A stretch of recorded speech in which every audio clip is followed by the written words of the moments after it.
What up? What up? What up? What up? Welcome everybody. Motivation Monday back in the building. Amir. What's going on, T? Motivation Mondays. This is what we do. We look forward to it. I look forward to this. I told y'all the two shows I do with this man talent are my favorite time of the week. Hey, We ditto, close the week ditto. and we start the week. And I can't think of two better places to be in than those two spaces because I feel like we give y'all something to think about to close the week, and then we try to Yeah. jump off the week with putting y'all in a headspace and an energy that allow you to just tackle your week and do what you need to do and let it permeate through your circle. So Well, we speaking of appreciate that, it. how was your weekend, bro? Weekend overall was good, man. The weather here in New York was a little up and down and all over the place. We had rain, then we I didn't have heard. rain, then it was cold, then it was hot. It's been all over. We playing Mother Nature bingo out this piece. We don't know what we're gonna get from moment to moment. So everybody's just kind of, you go outside with flip flops and a full down coat on. Like, you know what? I don't know what they're gonna be Well, doing out first of all, we black people, so we playing Mother Nature Pekino. here. Let's You know keep it what I mean? 100. Yeah. That, This, I this like just Pekino better than bingo. Your deck of cards, pow, pow. You know what I mean? I think that's the flyest thing ever. for The sure. weekend was good on my end too, bro. I had a very busy, nonstop from Tuesday till today. So that's 6 days Okay. straight. 8 shows, I want to say. Let me think. Like Tuesday, no, actually 10 shows. Wow. And thank God, even with the restrictions and everything, we got some, like, I want to say 8 out of those 10 are sold out type thing, or 9 out Ah, of 10 or something like dope. that. So the people are wanting to get out. A lot of running. You know what the craziest thing is? People look at the gram and look at the flyers and everything, and everywhere I'm moving, bouncing around, and they're like, think it's regular. People, it is not regular out here. Let me explain something to you. All of this work that looked like a lot of work, believe it or not, is catch up. You know what I mean? A lot of this is catching back up, like getting back to even. Because when you have the kind of job we have as stand-up comedians, we don't have the traditional. We're not getting no STEMI checks like you. You know what I mean? The government, don't, they want to see different criterias and all that. They ain't going by, yeah, I make good, yeah, whatever. Talk to me. Go to McDonald's, fill that out, come back with that. You know what I mean? So we caught in that realm, so to speak. So God willing, like I said, the most important thing I tell people, because a lot of people say, "Oh man, you're working and more than other people." I said, "What you got to realize is that's God. God knows that I'm one of those links in the chain. That when I'm working, that means 100 other people working on a regular basis. So That's by it coming back to me, that ain't nothing but karma because of all the work I put in, all the work I beget people, and all that type of stuff. So shout out to everybody I've been from Jersey Tuesday to Boston with my man Jay Gates on Wednesday to right here in Mount Vernon with my dude Doug B on Thursday to Rochester Friday and Saturday 4 shows, and yesterday Eastern Pennsylvania with my man Sean Harvey. All the people that came to all those things, man. We love you. We can't put in words and on paper how much we appreciate you. But great weekend, Habayel, which puts me in a frame of thought when I woke up this morning. So I wake up and I'm going to get the coffee down in the hotel lobby, and I'm clicking on messages, and it ain't a lot overnight messages, a little handful, but I see my niece in there, right? My brother's daughter. ah, So I see her image. I click on that, and it opens up with her daughter, my great niece, who for whatever reason, this little girl, we all know these kids that are so sunshiny. This little yeah. girl is so sunshiny to me, my great niece, right? So immediately I'm starting to smile and feel good about today, right? And then it puts me in the mindset of what I was talking about on my live earlier of legacy and why we do what we do. You know what I mean? Yeah. And why we come on here, Amir, every Monday and try to motivate. And I try to make people remember that there's one selfish way to look at it for self, but then you got to look at the kids. You got to look at your parents, who you are the kids. Going forward, being motivated to make them proud, and in turn to set up the future and take care of these kids, raise them up the right way because they are the future. So you're doing it, stay motivated and getting stuff done, not just for you. Shit gets done for everybody, up and down the generational totem pole. You know what I Yeah. mean? So what are Yes. you doing? Why are you grinding? Is it just for you? Is it Well, for you know what I mean? yeah. Well, you know what? I mean, first and foremost, you bring up such a valid point with that ideology. So many of us, we get up every day, and obviously, for those of us who have children, we go through and you run through so many emotions. When you have children of your own, everything from, like you said, this the sun's shiny. I'm happy. This kid. I can't believe how amazing this kid is. To F these kids. They can all go to heck for all I care. But the gambit of those emotions and the real reason why you go through that is because, to your point, you just keep saying to yourself, this is lineage. This is my my contribution to the lineage of my family. This is my contribution to the world at large. This is my contribution to what is going to be left, God forbid, once I leave this beautiful place, called Earth. And the part that you said about doing the things that you do, most people don't really understand. Hey, Bernadette, most people don't really understand that, in all fairness, we are extensions, like you said, of our parents and our parents' parents, and the Right. rest of your ancestry. But the beauty of that is, once you kind of at least have some semblance of that, because in the last, matter of fact, that's one great thing that I did do over the weekend. I had an opportunity to speak to two of my cousins, and the Okay. conversation was so dope. Like, you ever speak to your family, or like you said, speak to people, and Yeah. it fills you up in such a way that you can't even describe. So I Right. had the opportunity to do that with some of my cousins on my mother's side of the family this weekend, and it just filled me up with such joy and such pride, because my cousins were saying to me, Amir, we got to take up the mantle now and be the cousins to make sure that the younger cousins know each other. Our mother and father did that for us. Now we got to do that for our Yep. kids and for kids Yep. behind us, so that nobody, we cross paths somewhere down the line and you don't even know that's your cousin, and you talking to somebody and be like, oh snap, we family, that kind of thing. So I absolutely agree with you, and I think that we really have to truly understand that everything that we're doing, it doesn't make a difference if it's what you and I are doing, what our kids are doing. People are watching. They may not always say it. People, try to act like they ain't watching. We're doing the blind thing. I don't hear nothing. I don't see nothing. But the moment, things start to seemingly go well or get beyond what people's expectations might be, all of a sudden you got a whole host of new friends and people, hey, what's going on? I'm not mad at you. But when I was trying to build this and I was trying to, keep you in the fold so that this way we could all grow together, sometimes, people aren't always on board for that. And that's okay too. Everybody's not going to be along for your Right. ride if one doesn't enjoy that process. And, that's human nature to some, not to everybody. You and I talked about this maybe, 2 weeks ago or so. You and I happen to be guys who want to see everybody win. I'm a want to see everybody win kind of guy. I'm not a just want to Right. see my people or your people. I want to see everybody win, because I feel like if we're all winning, then there's no space for us to have negativity. There's nothing but love there. Right. There's nothing but our ability to keep lifting each other up and keep pushing each other forward. Because as long as we're doing that, then how do we lose? How is there any space for, like I said, the negativity? And we don't need that. But I think that to your point, we have to really take pride in our children. We have to really take pride in our children's children. I know at times we always feel like we're so busy and there's so much going on, but I know for a fact that in my development, so many of my cousins, so many of my aunts, so many of the elders in my family, they took the time to pet on me. They took the time to love on me, Hmm. and to to fill me up with that kind of so into me.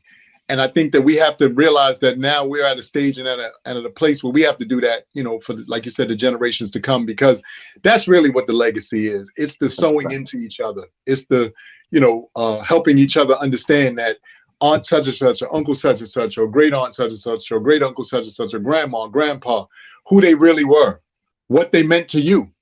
All the time, we don't, sometimes as families, we don't have these kind of discussions anymore.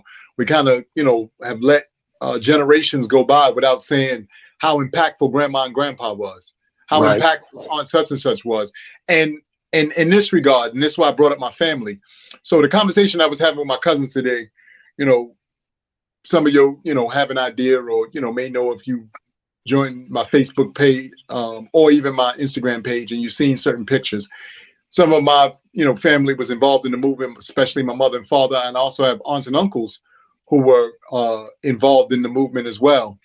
And I think what happened is now I'm finding out that Uncle such and such was an entrepreneur, or Aunt such and such was an entrepreneur. So now that my daughter, who's an entrepreneur, or my other cousins who are entrepreneurs, you kind of understand where you get it from. You may think that, it's a new Yeah, concept for you and whatever, but now you're you, figuring out like, wow, this was really something great for the family. yeah, you cut Uh, from the cloth. Bernadette said, "How do you bring family together when everybody's so separated physically, mentally, sometimes financially?" My answer to that, first and foremost, is you do like what I've learned from our government and other governments when they bring certain people down. I take a lesson from that, right? Look at the people that they want to bring down. They don't want to bring down just any old body. They want to bring down the most influential because they know its strength in numbers. And who scares me more than that loud individual who's by himself with two or three people is that guy that can bring together 2 or 3 thousand people. Now this guy has a real movement. So the same thing should apply when trying to bring family together. Go through your roots, go through your branches, see in your family who your family deems most credible, meaning they got the most influence. If they say something, the majority of the family follow. Those are the people you align yourself with first and foremost. If this is a mission, because every family, she's right. Every family don't have it the luxury of, hey, picking up a phone, everybody follow. Some people are so separated, and for so many different reasons. The first step to me is finding those individuals who are most influential. You might have a cousin down south who all the people down south follow. You might have a cousin in Detroit where all the Midwest cousins follow. And you might have somebody right in your vicinity, if it ain't you, that the people over here follow.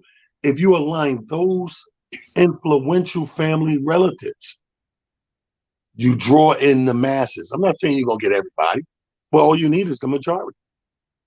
and I think to add to that, Bernadette, thankfully, or fortunately or unfortunately, we live in this world of technology now, and we have to, as a collective, start to embrace the technology as it stands. You Yeah, have true. all these platforms now, Zoom calls, and all these various platforms where you can, like he said, get the most influential of the influential together, and the rest kind of will follow. One of the things that I think we have to start doing, to a point that I was making just before you brought up your question, is once you get those influential people together, like I said, maybe you have a Zoom call where the elder members of your family get on and they start to expound on certain things about your family that maybe everybody doesn't know. And I'm talking about obviously the more positive things. So now the younger cousins, oh my God, I didn't know that about grandma and grandpa. I didn't know Uncle Right. such and such was a part of this or a part of that. Because what happens is now that you hear that information, it maybe turns on that light or turns on that fire inside of you to go, well, what else do I need to know about the family, and what else is haven't I necessarily known, or wasn't a part of. I have a cousin who did our ancestry lineage on my mother's side, the Jeffries. Right. Found out I have family directly linked to Senegal, and he went to Africa. He visited Africa recently, and he actually took a picture, and he sent back a picture. And the picture of the gentleman who is a descendant of mine looks much to my amazement just like me. And it was just bugged because he took, the gentleman allowed him to take a picture. He sent the picture to me, and I was like, wow. But it just goes to show that beyond what we know on a normal basis, as far as our families are concerned, as far as who in the cloth that we think we're cut from, you have all these other questions. And once we start kind of delving into those questions, like I said, usually just start with the elders in your family. Fortunately, unfortunately, we're hoping obviously they'll be here forever, but let's be honest, our elders are going to leave us for whatever reason. So with that being said, then let's try to document that information now, so that this way we can always have that information at some point to draw back to, and allow our children and our children's children to kind of know, like I said, what cloth they cut from, the lineage, how dope your family really is. And through for various reasons, we kind of just tend to look to our families for some of the bigger things that people seem to, be attracted to. Entertainment, sports and things like that. But you may have some great people in your family who have been phenomenal bakers. You may have some great people in your family who have been phenomenal accountants. All kinds of other, wonderful jobs that our kids aren't familiar with, because the way that, unfortunately, the world seems to be set up now, there's this influencer and all these kinds of things. Not that those things are bad, but they give a false sense of technically some of the other things that the world has to has to offer, I should say. And we have to get back to that. We have to get back to allowing our children to know and see and understand that there's a wealth of amazing things going on, and you just have to allow yourself to want to know or understand that knowledge. Some of you have family members who are probably have owned businesses.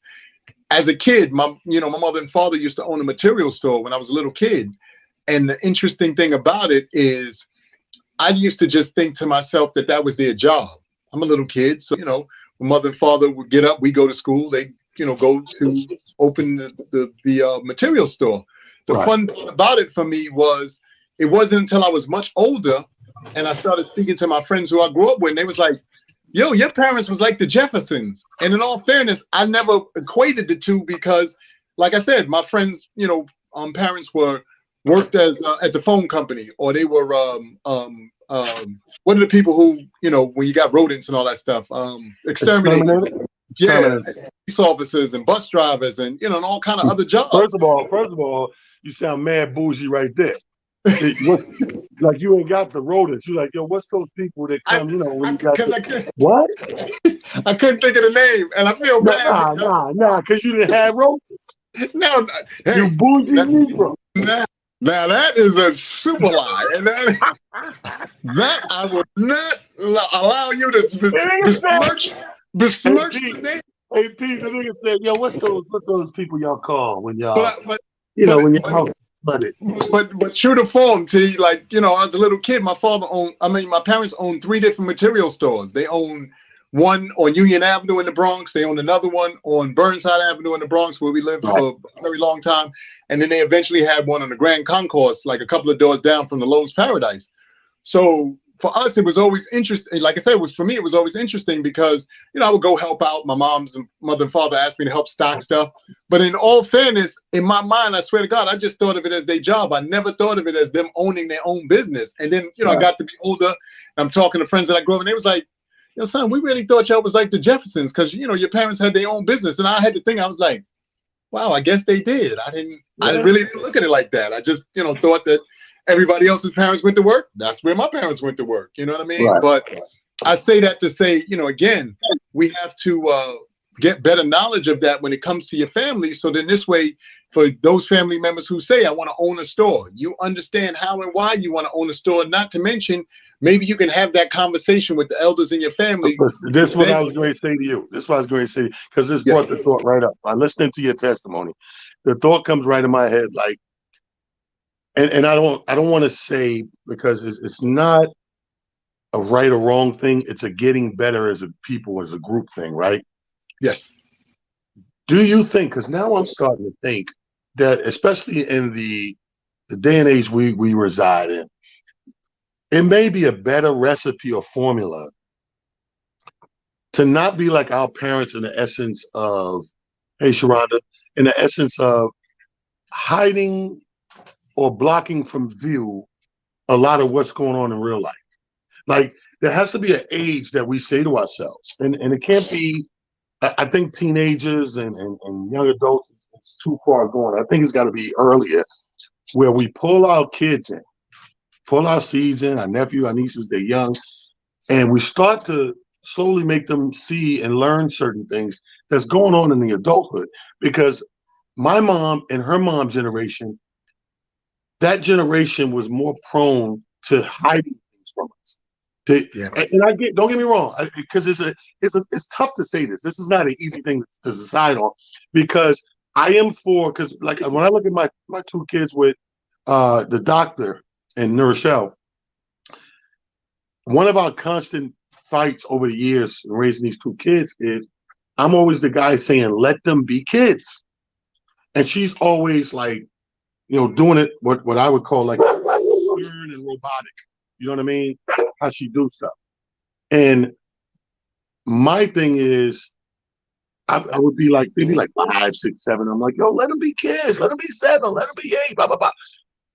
And now, as I've gotten older, because that was the theory the last decade, but now looking at the world and the climate, everything we're in, I'm more prone to say, hey man, maybe it's time to change the approach of keeping all these things from them. I understand the health thing, health problems, and our parents hide that from us because they don't want to be a burden and Yes. don't want us to worry and to see with all that stuff. But maybe, just maybe, our community, the Black community, can start to pull in our children a little earlier with getting them ready, knowledge wise, of what is going on in the world. Because, like you said, you're a kid, you don't know. I just brought my mom and I went to work. They were entrepreneurs. They were the Jeffersons. Your relatives were like, oh my God, they're doing it. But here you are, all the neighbors and all that thought that. But here you are, the spawn and the kid, if you will, the seed, the next up, and you have no clue. I have no clue. You know what's so funny, and I think you make a great point. I think in all fairness, there's a couple of dynamics to that point. And I think the first one, again, has to go back to how we started this by saying, we have to get back to nurturing our children. I don't care, who you are, mom, dad, whatever, but you have to, take a moment all day, every day to tell your children how dynamic they are, how smart they are, how wonderful they are, love on them, and all of those things. That's the first thing that we have to do. Secondly, like anything else, I think we have to take a good hard look at our children in this regard. You have to figure out the same way you do with your friends, whether or not your children are capable of handling certain information. That's just the reality. We hate to, put that burden out there, but that's a fact. Like you have friends even now, and you grown, that you can't tell certain things. You're like, I can't tell this guy this. He gonna mess around, and tell everybody, whatever, whatever. Same thing for females out there. Same thing. So that's just a true fact. But with your children, you have to kind of utilize that same and then you have to do bite-sized things. I know as a parent, this is me speaking for me. To your point, Talent, I get into those, kind of spaces, with my children's mothers, and they be like, Amir, why'd you, tell her that? And I go, because in all fairness, when she shared with me what she shared, I had to think for a minute as to where I was at that point in my development and where I was in life. And I would hate for her to either make the same mistakes, trip up on something different, when at least I can give her a real bona fide, hey, this is what your dad did, and I'm gonna tell you that it didn't work out the way that I thought it was gonna work out, and here are the reasons why. But I also feel like, to your point, like you said, I think the generations before us, a lot of it was also fear, because information wasn't as readily available as it is now, as far as the world is concerned. When we were coming up, we were the last of the generation of because I said so. I don't know if you remember that saying, but that was how can I forget? I'm still thinking. Don't say it like that, because I'm still. But we were the last of that kind of generation, and I think that now, because of the advance of the way the world is set up, with the ability to honestly, in the moment, find out things where we didn't have that. Like I said, all of us come from the generation, or a good portion of us, or some of us on here come from the generation of those encyclopedias. And y'all know you used to run to them encyclopedias and they didn't have nothing in there that was prevalent to what was going on in your world. You looking stuff up. This says 1962 was the last time they fact checked this. We in 83. This probably is not pertinent, so we'll put that aside. We'll come back to that. But first of all, how many encyclopedias did you have? So we had the cream ones with the green. From what letter to what letter, though, son? Well, we had them from A to whatever. We had the infinity. We had the whole entire set. You had the whole thing. I told you was bougie. You rich Jefferson Jr. ass. Oh, nobody had the whole thing. Nobody.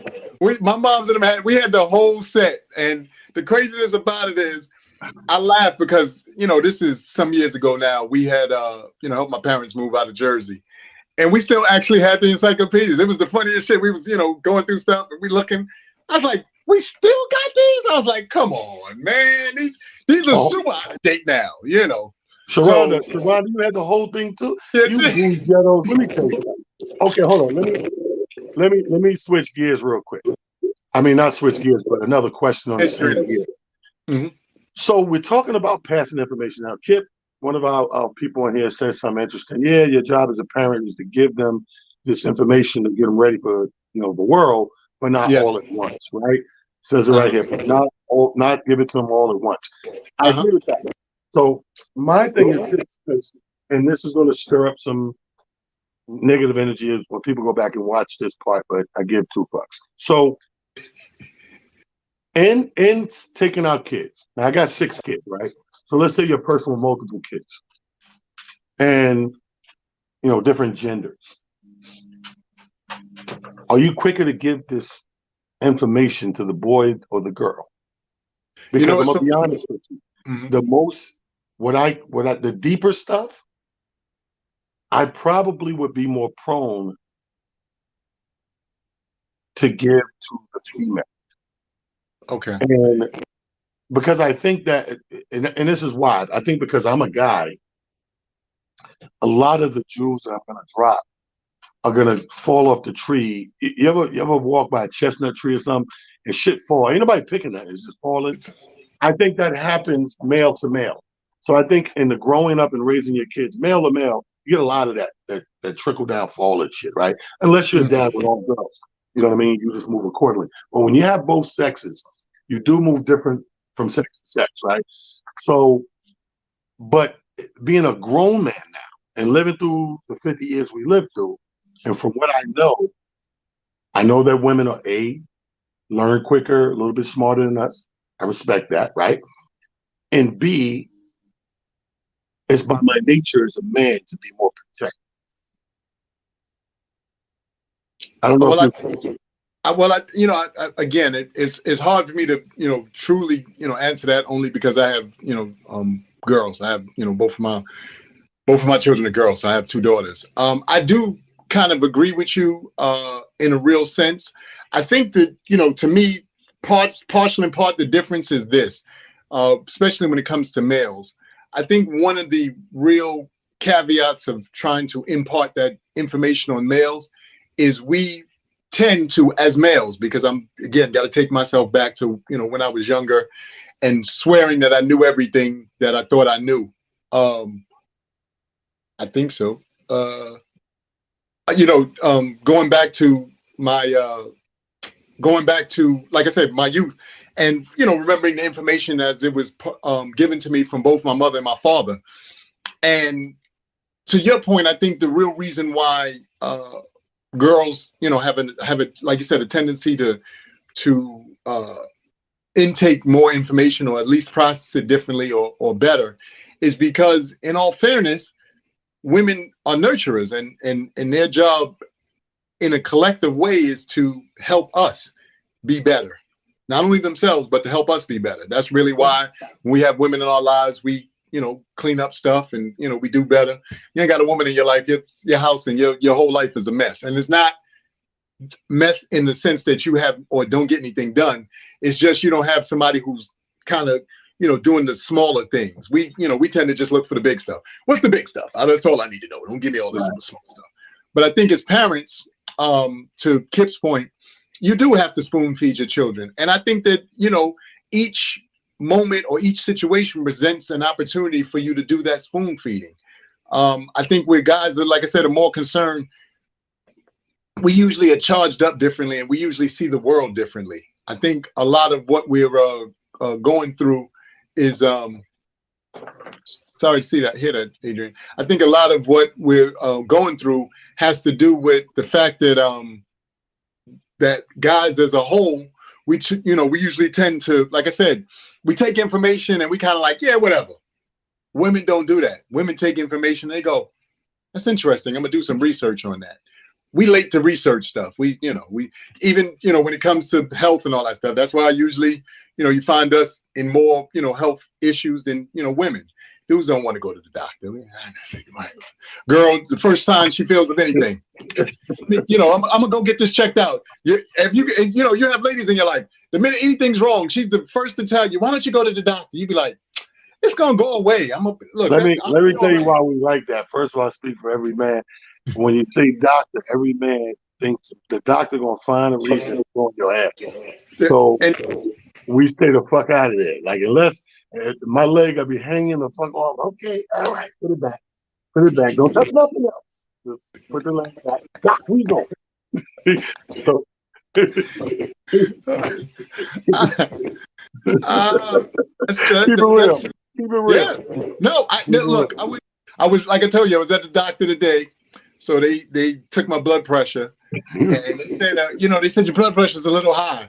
I said, look, I'm gonna be honest with y'all. I always have anxiety when I come to the doctor, and it's the truth. I always get anxiety because in my heart of all hearts, like you said, either they're gonna do that or you swear they're gonna find something wrong, and you're gonna be like, no.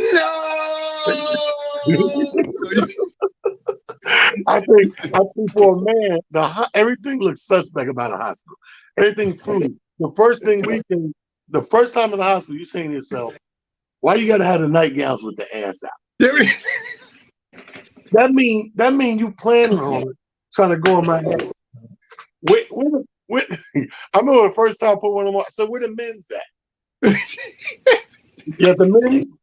He's like, "No, that's all of them." It's just, oh, so I just gotta be in here asked out, sir. You do know I came in here for a root canal,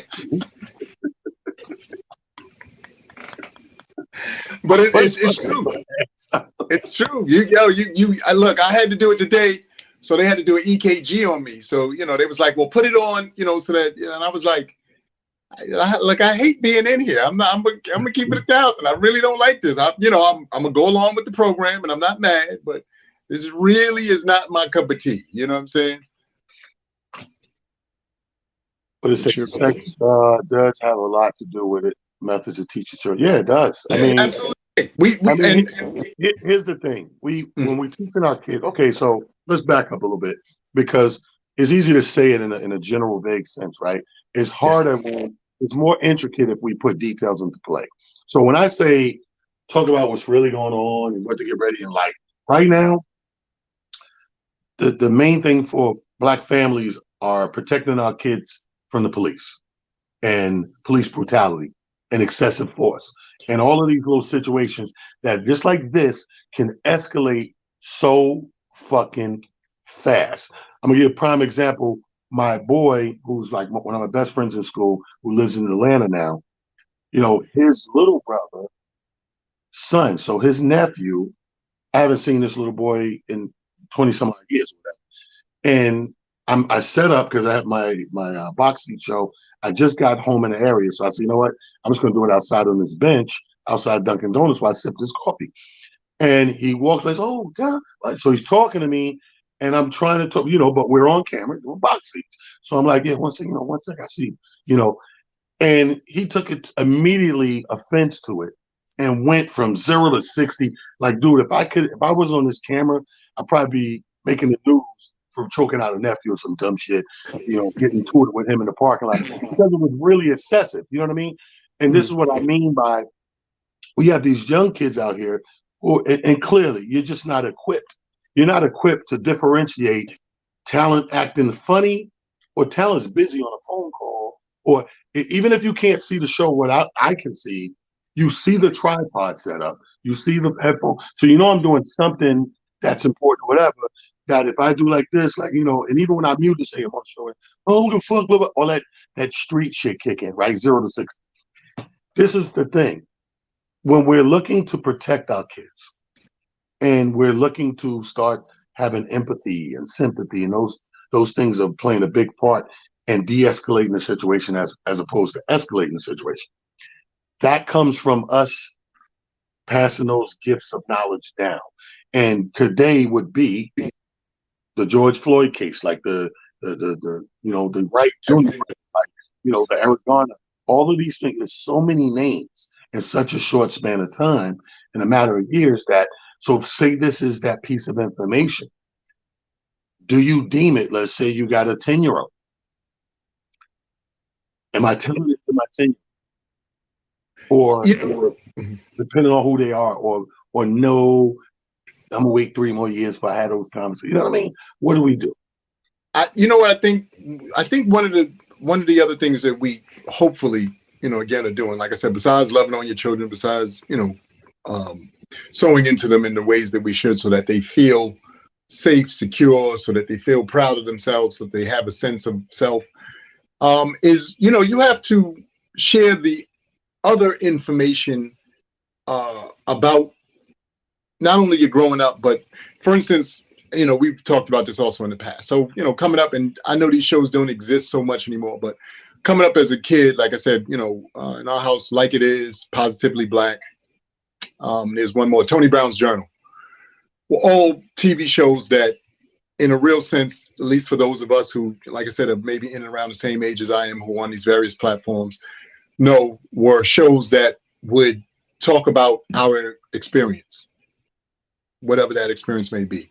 Usually it gave background knowledge on Martin Luther King and Malcolm X and um, Marcus Garvey and, various other prominent figures, from our history. For me, even back then, even though I may or may not have totally understood it, it was kind of cool just to see, because in your everyday walk of life, just to, going through, the normal motions, you see and experience so much. And especially, like I said, now with the way that all these applications are set up so that our kids may or may not have access to them. So you need that balance. I always say this even about the music. As Right. much as, we love Coogee Rap and certain other artists that were out, we had Public Enemy, we had Tribe Called Quest, we had Jungle Brothers. So we had a balance. And I think one of the interesting things that we don't have as much, I'm not saying it doesn't exist, but to me, it doesn't seem to be as much of it, is that balance.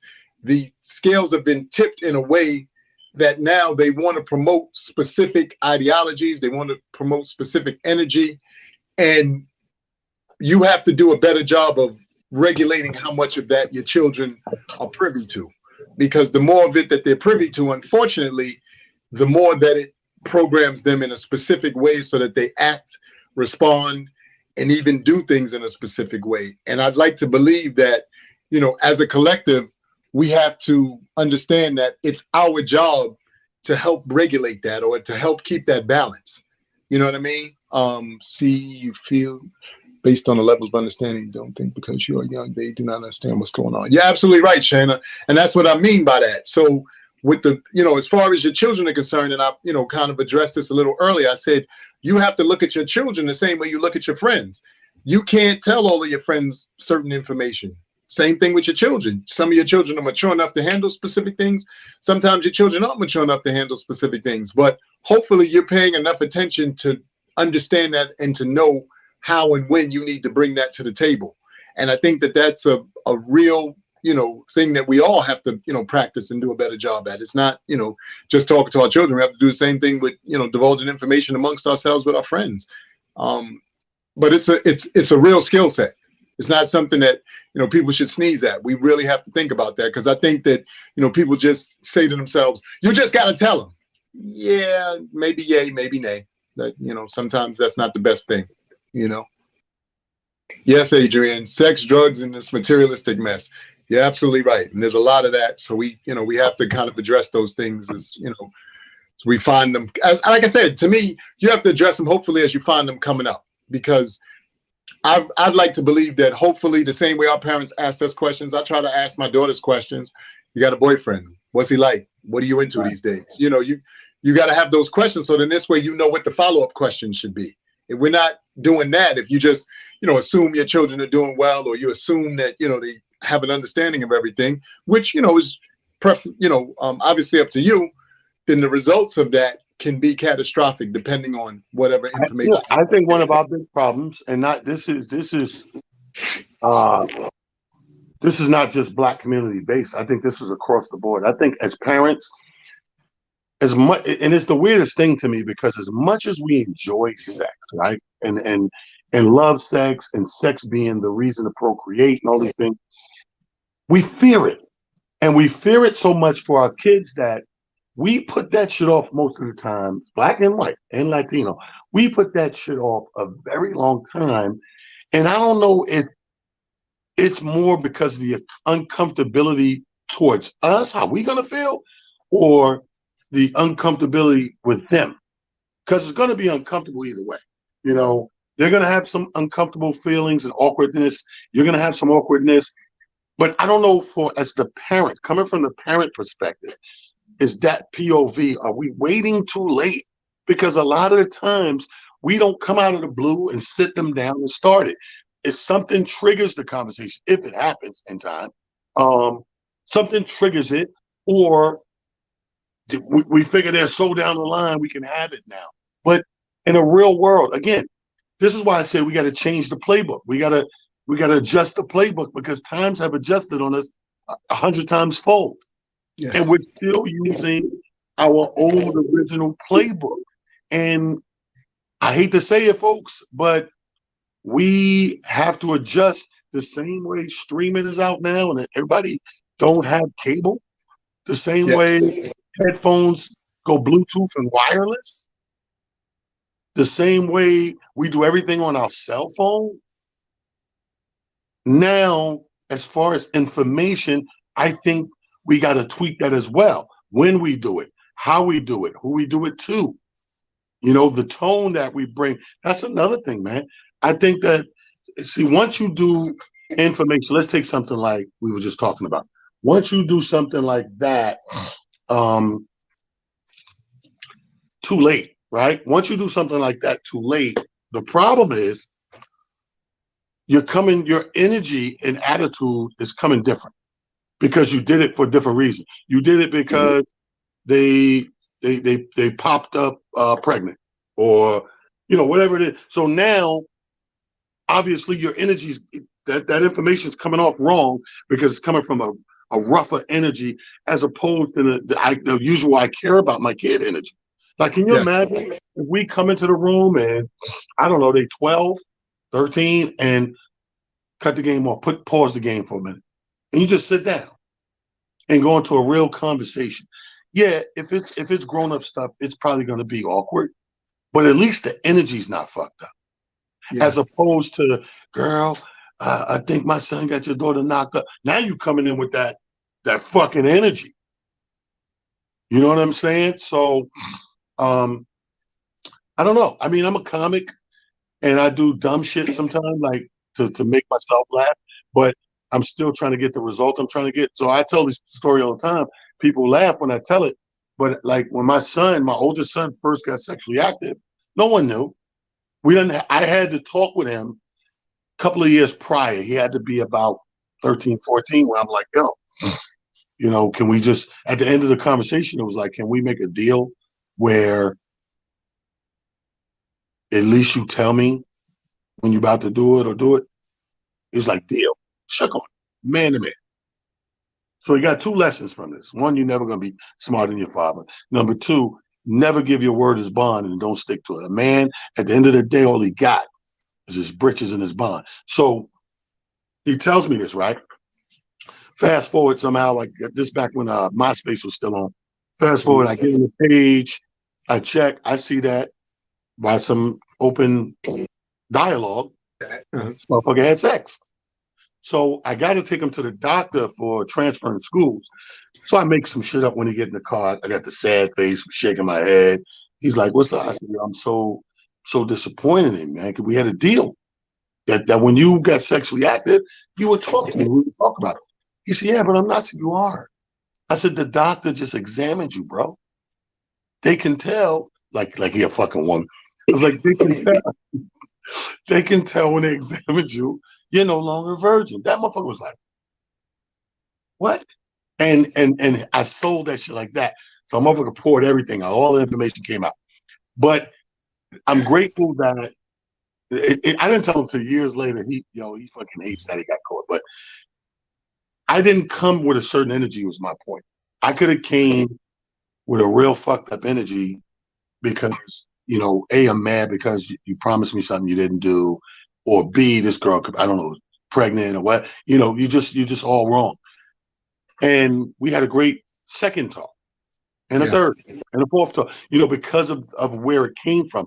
But God forbid, because I've seen it a thousand times, where you want to put that thing across and your energy's fucked up. Like, if I sit down, come into the living room and talk to my three boys, about guns and we don't play with guns and don't we have no gun in this house, whatever. If I just do that off a GP, it's going to be a certain energy. Now, if I'm cleaning your room or picking up after you and a gun fall out your pocket, that's going to be a whole nother energy. Correct. Like I said, first and foremost, you make such a valid point about tone. In communicating anything, doesn't make a difference if it's to your children, to other adults, whatever the case may be. Tone is everything, and intent. To your point about, in this particular case, because we're talking about children in this particular show and legacy, there's going to be a lot of uncomfortable moments and comments and things that go along with, you trying to either explain things to your children or help them through something that they've shared with you. Some of the comments that I saw, while you were speaking, have to do with, let me see, conversations are essential, especially deep and intimate ones. All of them are comfortable. You have to foster respect as well as equality. Yes. Excellent point, Kip. With that having been said, like I said, I saw some of the parents in here, saying that they sat their kids down early.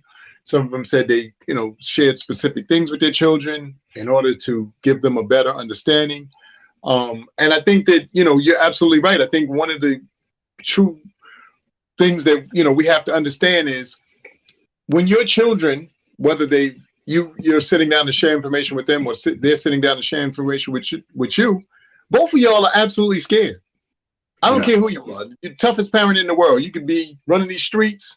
You could be head of a multi-billion-dollar corporation. You're scared to death when your kid comes to you and says, "Oh, mom or dad, I need to talk to you about something." That's just common and human nature. It doesn't make it right or wrong. That's just something that we all experience. But to that point, you have to hopefully have somewhere within yourself an ability to calm yourself so that this way the conversation and the actual situation goes as smoothly as possible. There's going to be maybe some emotions and, things will fly and, you'll be maybe, offset, by certain things. But we all have to understand that, like I said, this isn't easy for any of the parties involved.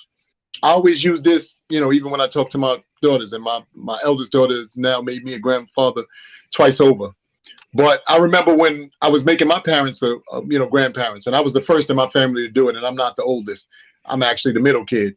But I remember I sat them down, and this is, true to form, and to what Talent said about being a comedian, or at least being, silly in your own head. I looked at them both. I said, "Hey, mom, dad, you're going to be grandparents. Any questions?" I swear to God, that's exactly what I said to them. I didn't sugarcoat it. I didn't put it any other kind of way. And true to form, my dad, who God rest his soul, said to me, "Are you sure it's yours?" Because that's what fathers do. For those women on here who may think that, we do or don't, the first thing we're going to ask is, "Are you sure it's yours?" That's what dads do. Not that we think that our kids out here arbitrarily doing the wrong thing or the right thing. We just want to make sure that the situation is something that all parties can handle, including the grandparents themselves. Because what tends to happen, and I'm, seeing it happen seemingly much more so in some of the circles that I run around in, your children end up having children.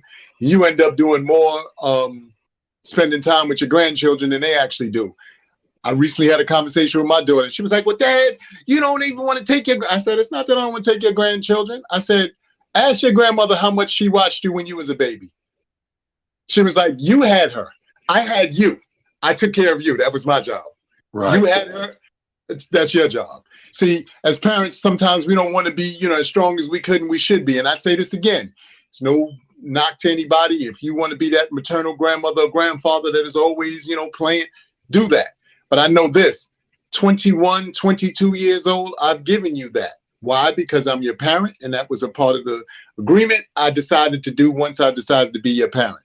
However, at 50-something now, I want to do some stuff for me. I want to enjoy this time now because I gave you some of my earlier years, which was great. I'm not mad about that, but I don't want to be 70, 80 years old trying to enjoy my life. I'm here now. I want to enjoy my life now.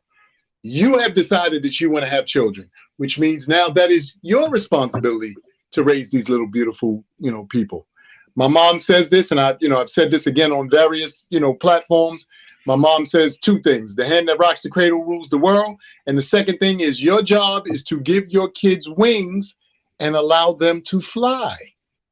That's your job. Your job isn't to hold on to them forever. Your job isn't to make them the new boyfriends or girlfriends in your life. Your job is to give them wings and let them fly because you have a life that hopefully you should be getting to. You can't Right. hold on to them forever. I don't say that as a knock to anybody, like I said, who wants to, be there and be. That's not what I'm saying. What I'm saying is, how will they learn? If you do all of the parenting, if you do all of the watching and so forth and so on, how will they learn? How will they know how to budget, and space their time and do things like they're supposed to do? You're making it too easy for them. I'm not Right. saying, again, to not be helpful. I'm not saying don't be great grandparents. I'm saying you have to have some boundaries. You have to say, hey, well, we want to go out this weekend. Well, you have to figure out how you're going to make that happen. Because that's what I had to do. I didn't have the luxury of, yeah, we're going to drop them over at grandma's and negative, negative. But I tell people that, and they, and something else that I'll say on this live. Please, if you have children that are in junior high and especially high school, and any of my parents listening out here, you have kids in high school, prepare to get your life back. They're either going to go to the armed services, college, or start to be young adults. They won't need you as much. I'm just telling you the truth. So start preparing. Don't keep holding on to, well, I'm a, no, they're not going to need you. They already don't need you. Quietness is kept. You're the one who keeps, trying to intrude on their life. Well, what you doing? What's going on? Stop. Start planning those trips that you always wanted to take. Start putting away the money for, whatever it is you always wanted to do in life, businesses that you wanted to start. They're young adults now. You got to let them fly. Look, like they said, you ever see a bird? It sits on a branch. Why? Because it knows its wings can support itself. You don't see birds out there looking for the strongest branches. They just sit on a branch. They be like, if this bitch break, I'm good money. My wings got me. That's what we're supposed to be teaching our children. That's huge. You're talking about legacies. That's what your legacy is. Yeah, You know. I agree with you. And I just think that we're in a place right now where, and I said this to my boy AD, and we had a conversation about comedy this morning. And, you know, I told him you can easily set yourself up to be a businessman, successful that way, or just a hustler. I said, but be careful because once you go about it just as a hustle, you pretty much can always be the hustler. Because people don't come out. Hustling's a thing, man. And if you look at it that way, you'll apply that hustler mentality to almost everything you do. And I use the same example and analogy of football, because he was like, oh, this tour that he's on, he was like, oh, I may or may not go to this city because I got to get my own flight, and when they pay me, it's kind of a wash, right? I said, well, as long as you're not losing, a wash is okay because you're still getting that experience. I said, even if you lose a little bit, that's considered an investment of what you're trying to go. He said, but yeah, but I mean, I'm trying to get paid. Ain't that the goal? I said, first of all, that's down the line. I said, look at football. The goalpost is way at the other end of the field. I said, everything you do until the goal should be that big thing down the line, not $20 goals, 20 million down the line, 20 billion down the line. Like you're looking at 20 on the way. I said, right now, just look at it as gaining yardage, getting first downs, Yes. chipping your way closer to your goal. I say that with parenting because this is Motivational Mondays. And I'm like, listen, our kids of the future is very important how we proceed from here on out. And I truly believe in my heart of hearts, our playbook needs some tweaking. I'm not saying scrap the whole playbook. It was all wrong. It was all bad. No, there is no right or wrong here. It was a good playbook for that time. Those Chicago Bears, they won the Super Bowl on that playbook. But that playbook won't get them a Super Bowl today the way the game is set up. So I say that to everybody out there with kids. Maybe it's time for us to tweak that playbook. Maybe now, given what I know, I probably wouldn't wait to 13 to talk to my son. Given what I know, and that's just sex, forget about excessive Life. force in your life out there. Forget about those little intangibles. Forget about the school thing. I think we weed out. It's like, what's that thing when they're cooking food? The strain. Oh yeah, the strainer. We're Yes. straining out the information, like the liquid that comes through, according to we're doing it on a need to do basis.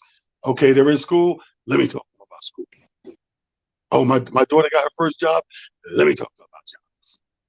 You know what I mean? Oh, my son got arrested. I'll be right down there. Let me talk about jail.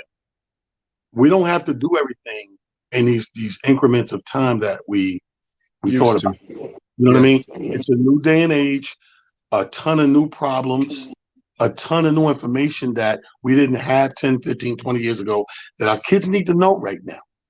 Yes. I agree. You're absolutely right, Talent. I mean, you know, again, so much of, like I said, what we're faced with, the constant changes that, we see as part of what our daily lives are about, and how we go about our daily lives. I mean, even in the last year or so, for again, a lot of the parents, or some of the parents who may be on here, who have Yeah. school age children, that's been a whole new different challenge for so many parents out here, because thankfully, or not thankfully, we got to the actual chance to go to school. We got a chance to go to a building every day, build friendships, build relationships, get mentorships, get tutelage, so forth and so on. These kids are not going to be able to necessarily have that. And for those who did start in that arena, it's going to be tough, because they did build relationships and friendships. There's little Right. friends of theirs that, they don't see on a regular basis anymore. And by the next time they may see each other, height wise and everything else, may be totally changed, which will be, interesting for all parties involved, because unlike us, telling Talon, if he and I were in the same class, yo, stop eating glue, son. What you doing? Or telling, you know, telling me, Amir, stop picking boogers, son. What are you doing? These kids don't. They're not gonna have those experiences. And to be honest with you, I'm telling y'all, for me, I feel bad that they're not. I'm just speaking for me. I'm not saying that this new format is good or bad. I just feel bad that there won't be that growth. Yeah. Just the other day, a childhood friend of mine I've known since preschool. She had a birthday, so myself and my mother both wrote on her page to wish her happy birthday. And I told her, I said, we go back like naps and cookies and milk, because we've known each other that damn long. Like, literally, you remember when you was when preschool, and they, all right, everybody lay down and take a nap. I'm not fucking tired. This is bullshit. But you lay down, you take a nap and do whatever they ask you to do, and you get up and be like, all right, it's cookies and milk time. Yay! Cookies and milk. But our kids are not gonna definitively have these, unfortunate same kind of connections in some ways. I'm not saying they won't have connections, but obviously it's gonna be Yeah, so different. they're experiencing growing up. It's so much that we know, that we love and appreciate, that they're not going to get to be privy to, and Yes. it's sad, but that's what happened when times change. It's like our grandparents telling us, "Boy, you got it easy." I used to walk 10 years, 10 miles to school, and da da da da. And we had to get chased by chickens and turkeys, and da da da. And so I get that over generational change. There's certain things we privy to, they won't be privy to. Yes. But as far as information goes, I think they're gonna have fun in their own way and right. Yes. And that's okay, because that's me letting you be a kid. You guys and your peers do whatever goofy shit y'all think is cool, whatever. But information wise, and the things that I know that I need to instill in you to help you, your odds of making it to an adult. And Yes. when you leave the nest, you're on your own, and you got these jewels that you can start your foundation. And then the cycle will start again when you have a family.